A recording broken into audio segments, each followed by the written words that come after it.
The hardest part about failing that people battle with is not necessarily the failure, it's the emotion attached to the failure. Because we come from, human beings are social creatures. So that's why you live with your family. You don't live alone. That's why you live in a society and a community. That's why you go to a church. That's why you go to an office. And everywhere you go, when you get there are other human beings. Human beings are social creatures. And a part of being a social creature is feedback. So you have the friends you have because you like the feedback. When you make a joke, they laugh.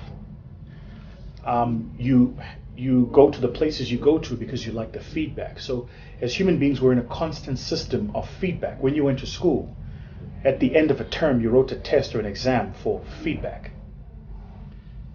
The hardest part about failing is you don't like the feedback. Because you don't know if you failed or if the business failed. Because you are the business, you're the entrepreneur. And so you have to deal with these emotions attached to failure. And then what happens is you start questioning yourself. You start asking questions like, am I really as good as I think I am? Like, am I really this good? Or has it just been my ego this whole time? And then you go back to the time when there was a guy in high school who told you you'd amount to nothing. Or an ex-girlfriend or ex-boyfriend who told you that you would amount to nothing. And you go, maybe they were right. You know what's funny about human beings is if you wrote a test and you got 70%, your mind doesn't see the answers you got right. When you go through the exam paper after you get it back from your teacher, you look for the answers you got wrong. Because that's how we're wired as human beings. So if you have had 100 people tell you you're amazing and 3 people tell you you are useless, you will always remember the 3 people.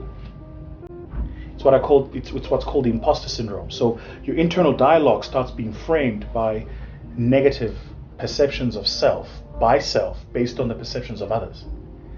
So the real problem with failure is because it supports the 3 people who told you you were worth nothing, not the 97 who told you you're amazing.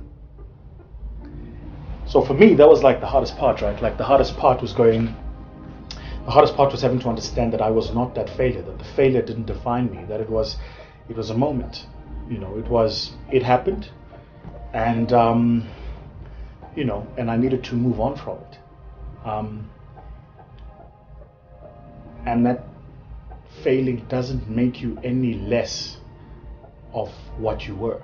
You're still great, you're still amazing, you're still smart and intelligent and hardworking, you're still all of those things. All of those things about you are true.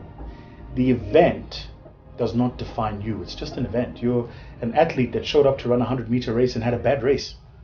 Doesn't mean you're a bad athlete. You had a bad race, right? The reason that's important is because even today, as I run my businesses, it's like the part of the internal dialogue I have to catch myself having is recognize when I'm having a bad month and when I'm having a bad quarter. That I'm not bad. My business was not bad. The month was bad. The quarter was bad. But I'm not bad. Because if you become your failures, you'll never succeed. The problem though, and this is the point I'm trying to get to, is we become our successes. Every time you succeed, you own your success. When you write your Twitter profile, what do you put there? Your successes. When you write your CV, what do you put there? Your successes. You go for an interview and people say, tell me a bit about yourself. What do you tell them? Your successes. Someone says, tell me about yourself. You tell them about your successes. Because you come from a society where the success is you. So when you fail, you go, this failure must be me. It's not.